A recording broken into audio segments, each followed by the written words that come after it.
Welcome to another Hunters Connect video.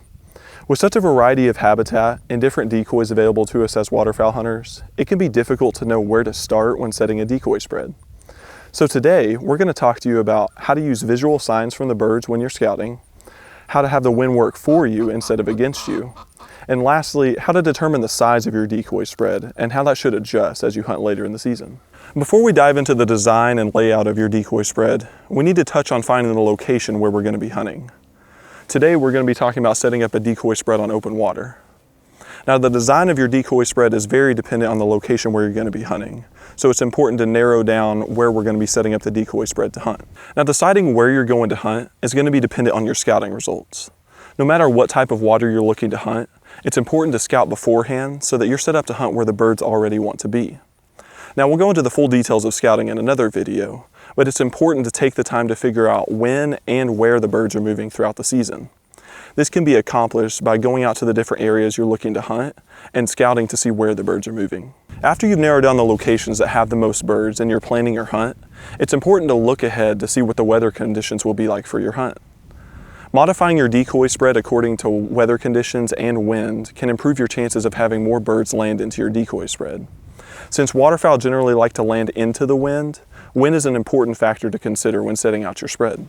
Now if there's little to no wind, the birds can choose to land from almost any direction. So we're going to want to set up our decoy spread so that we have an optimal shot on the birds no matter which direction they choose to land from. In this scenario, we're going to want to set up our decoy spread further out in front of where we're set up to hunt. Having this position will allow us to have an optimal shot on the birds whether they choose to land from straight ahead, left, or right. The goal here is just to ensure that the birds will always land in front of you no matter which direction they come from. Now if you check the weather and there's going to be a consistent wind from a specific direction, you're going to want to adjust your decoy spread so that the birds are landing in areas that give you a chance at a clean shot. For a more successful decoy spread and hunt, you're going to want to set up with the wind at your back and the decoy spread out in front of your hunt location. This goes hand in hand with our previous point of choosing the right hunt location. Before you decide on a hunt location, check the wind direction so that you can decide the best decoy spread and hunt location for your hunt.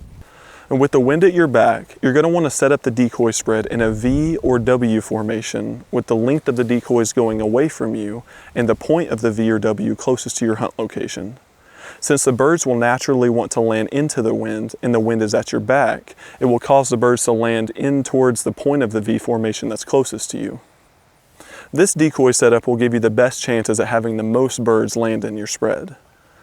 Now if you have any spinning wing decoys, you'll want these placed somewhere within the V formation, that way it shows where the birds are landing in your spread. Now leaving enough landing room for the birds is important, so don't overcrowd the landing area so much that it deters the birds from landing there. After you've decided on the location and formation of your decoy spread, it's important to use the correct number of decoys so that it's more natural for the birds to want to land within your spread. Depending on what waterfowl species you're targeting, you'll want to use more decoys that are similar to the species that you're hunting. However, ducks and geese are comfortable with each other, so even if you're setting up for a duck hunt, adding in a few geese decoys can help increase visibility while still keeping your spread realistic. When you decide on the total number of decoys and the number of decoys in each group, you're going to want to rely on the number of birds that you saw when scouting. If you saw a lot of birds, you're going to want a decoy spread size that is similar to the number of birds that you encountered when scouting.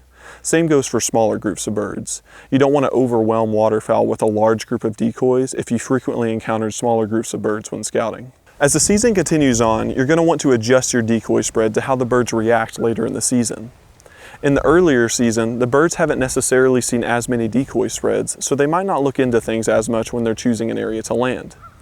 However, later in the season, the birds have seen an endless number of decoys and hunters, and so they're going to be more cautious when selecting an area to land.